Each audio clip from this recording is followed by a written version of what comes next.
Today we're going to try a little bit early season fishing. Still got about 3 more weeks before trout season opens up.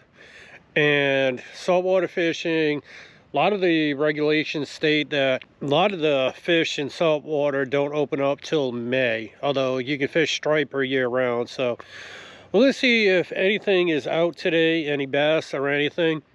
Now, it's no secret that Rhode Island has a lot of lakes and ponds. The problem being is with all the building that they have done and all the building that still continues to happen, a lot of these places are now off limits. And matter of fact, there are whole lakes that are just off limits now. You cannot go to them because they're surrounded by private property, or the associations have moved in and closed off even the wooden sections. There's a few lakes where the pavement runs right up to the water on your state roads, and it used to be, well, at least I know on your property, there's a 40-foot town or state access onto your property from the road that they can be used to run utilities or do whatever they want. But unfortunately, these associations have also put up signs that you cannot stand on the pavement on the road and even cast to the water. And some of these towns, these associations have started fighting with the DEM to get the boat ramps closed down. And a lot of places you can only fish from the boat ramp on these lakes. So it's a real shame what's happening. Also, I can understand it because unfortunately there are people that come in who don't fish. They come to swim and also just hang out, and they leave a lot of trash. So that's why I always pick up trash when I see it. But yeah, I mean, it's a shame that we cannot access a lot of our lakes anymore. But it's early season. It's kind of a cloudy day. It's around noontime, so I don't know how well these fish are going to be biting this early in the season, but we're going to go ahead, give it a shot. And I'm going to be throwing pretty much light tackle today. I'm not throwing anything heavy because of the fact that it's so early in the season. Truthfully, I don't care what I catch today, even if it's only sunfish or kivers, as we call them up here in Rhode Island, otherwise known anywhere else as like your red breasts, your bluegills, your red ears, your long ears, your green sunfish, whatever else you call them. But I want to give it a try and see what we catch. So I bought these bucktail feather jigs probably about a couple years ago. They're primarily used out west and up north for walleye, but people have caught bass on them, so we're going to go ahead and start throwing this one around first and see what I get. May switch it up a little later. Alrighty, well, I already switched up to a larger one. That other one was proving to be too light, and I really could not cast it out there. It was just way too light for this pole setup. Much better.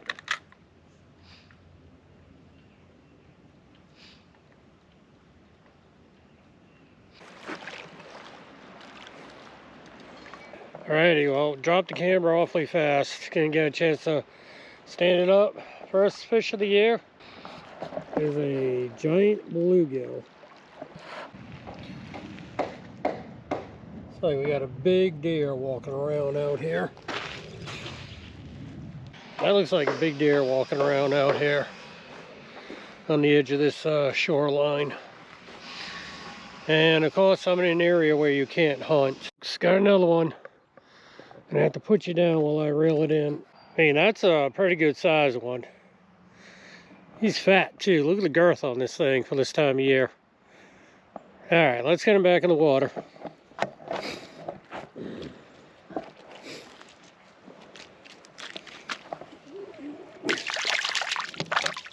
No, you're swimming the wrong way. You need to go that way. That way.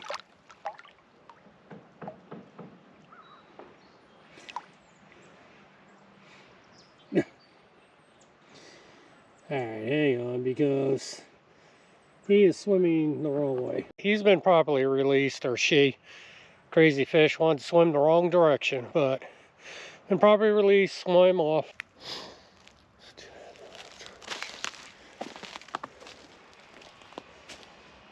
Somebody built a lean-to out here.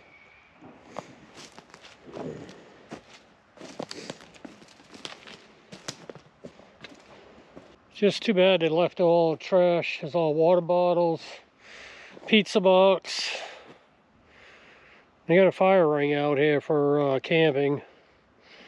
There's a glove over there, but technically, even though you really can't get to the spot unless the water is really low, the only other way in is to come in through somebody's private property or to park a boat out here. But yeah, there's beer cans out here, there's water bottles. It's a shame.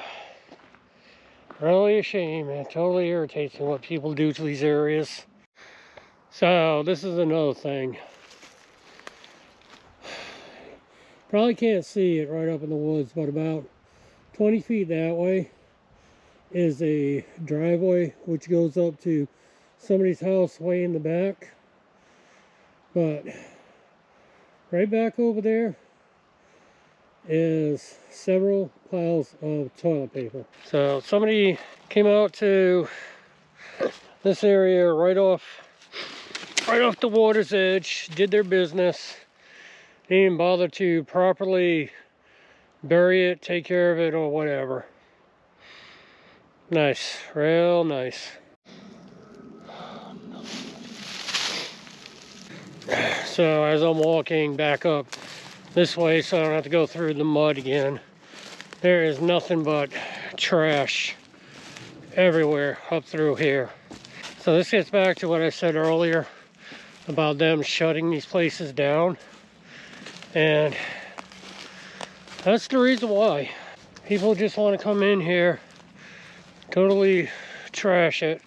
Then you wonder why they shut all these ponds down. Associations buy them up and they don't allow the public in fishing anymore.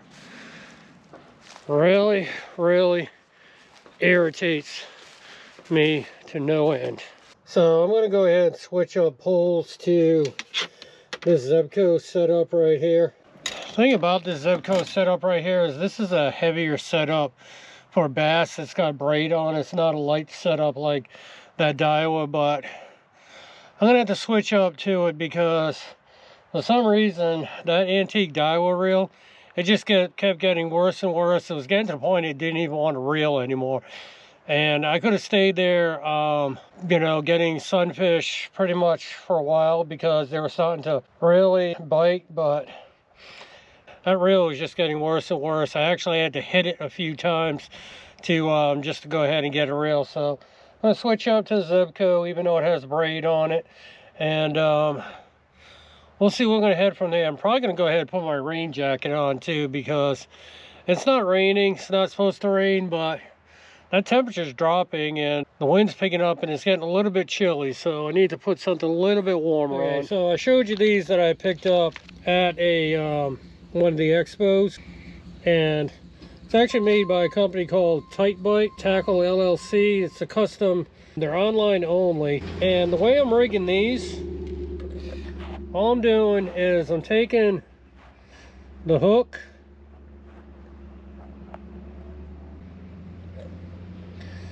just rigging it up like a regular worm. Of course, because I'm doing this on camera now, I'm not doing a good job. But then you leave the hook exposed, and then it swims around just like that. Also using a little bit of a lead on here with a snelled hook and a swivel. Now, depending on how it casts with my setup, I may or may not actually go ahead and just put a little tiny slip shot sinker. But that's all I've been using today for these bluegills. Oh boy, this is going to be a good start. Check this out. So that's just spinning around. That's just the line sliding on this reel. That's one of the reasons why I am not crazy about certain braid lines. They are so slippery that they just want to slide around. I'm going to take this down to the water See if I can get it to tighten up at all. Alrighty, there's the first little tiny perch for the year. Well, that's gonna do it for day one. It's gotten cold out there. The temperature has definitely dropped. The wind's picked up. I had to move on from a couple locations because it was just starting to get so windy, but I'll tell you, it feels like it could snow. It's not in the forecast, but it's definitely got that cold. And I just checked the wind chill, and wind chill is down to 30, so I'm gonna end day one. I'm gonna figure out what's going on with that reel, and then we'll be back out at.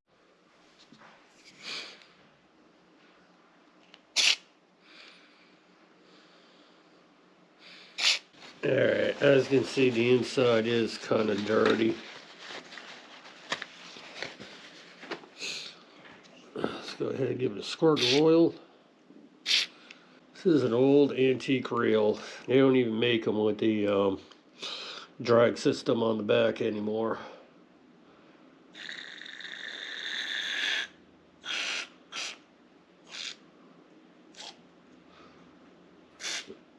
Alright. And it feels good right now. We'll have to see when we're fishing with it. Hopefully that's all it needed, was a little bit of oiling up. Today is a totally different day. We got hardly any wind.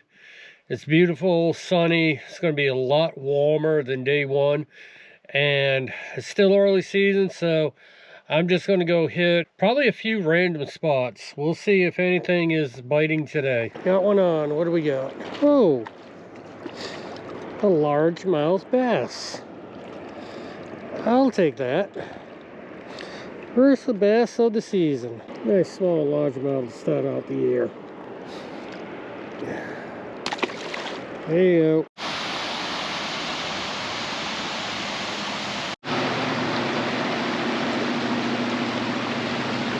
Well, it's day 3 of this fishing video, and we're heading out. It's just another gorgeous spring day for early March.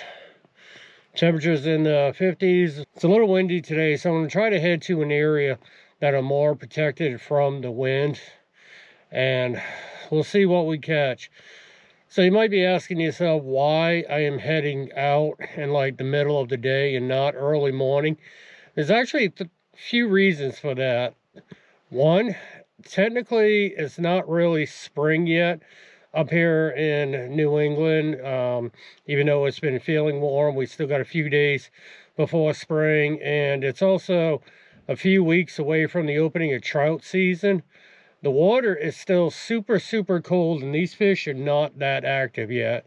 So I usually use these few weeks before trout season to test out my gear and see how it's working. Like that antique Daiwa reel that I have. Luckily, all that needed was a good cleaning and some WD-40, and that thing's working good as new again. You can't beat the old antique reels. The mornings have been raining again, and for trout season, I just don't find myself wanting to get up early and get wet with the rain, especially with the cold mornings. Once trout season starts, though, that's a different story, because then the trout are on fire, the bass are starting to spawn. So yeah, that's pretty much the reasons why. It's been cold, rainy mornings. It's been cool when the sun goes down in the afternoon too. The other thing I gotta say is, with it being these warm daytimes already, the ticks are out. Last night I sat down to dinner, and I actually felt something crawling across my hand. I looked down, and it was a tick. So yeah, the warm weather's brought out the ticks, so we got to be careful of that. I've already had Lyme disease once. Actually, I was battling Lyme disease, the side effects of the doxycycline, COVID, and pneumonia all at the same time a few years ago. So that was not a fun time, but we're going to head out today. It's windier than I would hope. I only got a few hours today because we're having a family dinner. So we're going to see what we catch today. Alrighty, so this area here in the spot that's down the path a little bit, there's really no drop-offs that I can see. It kind of more gradually goes out, stays shallow for a little bit, and then gradually gets deeper. So I think what I'm going to have to do is I'm going to have to switch to something a little bit heavier than the leech, just to get it out there. But yet I also don't want something that's going to truly dive down on the bottom, because there is still some rocks out there. Kind of want like a mid swimmer at this point. And I also still need to stay small because it is still pre-season and water's still super cold and the fish are just not that active. So I think what I'm going to try, I go with this little beetle bug right here. All right, it's looking really shallow over here too. Other than all the erosion on the shoreline, let's see, this is probably a place where people go swimming by the looks of it. It's looking really shallow. I don't have polarizer on this GoPro, so I'm not sure if it's going to pick it up or not, but what I see here is a bunch of night crawlers that somebody had dumped in the water. And given the fact that they look like they've been there for a long time and nothing's come to eat them even off the shore, I want to say this area is probably not the greatest for fishing. Alright, at this point I'm not seeing anything that really intrigues me about this spot. It's just, everywhere I look is super shallow, loaded with various trash. I can't walk the bank going that way at all because it's just super overgrown. Looks like there used to be a path at one point, but now you can't even get down it. So I think I'm going to probably move on from this area to somewhere else. Alrighty, well at this point I was trying to find a couple other places to fish. Found them on the maps, but unfortunately once I got there, they turned out to be places I really did not want to be. They were not what the map said they were. One of the places was actually across the street from a prison. Don't want to be fishing across the street from the prison. Another place, get out of the car, took a look around, and I saw all needles on the ground, so we knew what that spot was being used for. Left there, got about a mile down the street or so, and there were 4 police cars searching the vehicle. So I am on my way out of this area because this is definitely not a neighborhood that I want to be in, or any place that looked like anything on Google Maps at all. It was nothing like that. Nothing like the pictures that people are posted. So all right, we're gonna find somewhere else. All right, we went back to the leech. The water is actually deep in this spot, and this is one last spot I want to try before I gotta head home, have dinner with the family, see if we catch anything here. Now this is going to be the end of another picture perfect early spring day, and it's also going to be the end of this video. So I hope you enjoyed it, and I'm going to be checking out some more areas on the map that I can go to possibly before trout season begins. Hopefully some better areas than what I thought I was going to stop at today, but it's just another beautiful day out here, and we're going to go ahead and we'll see you in the next video.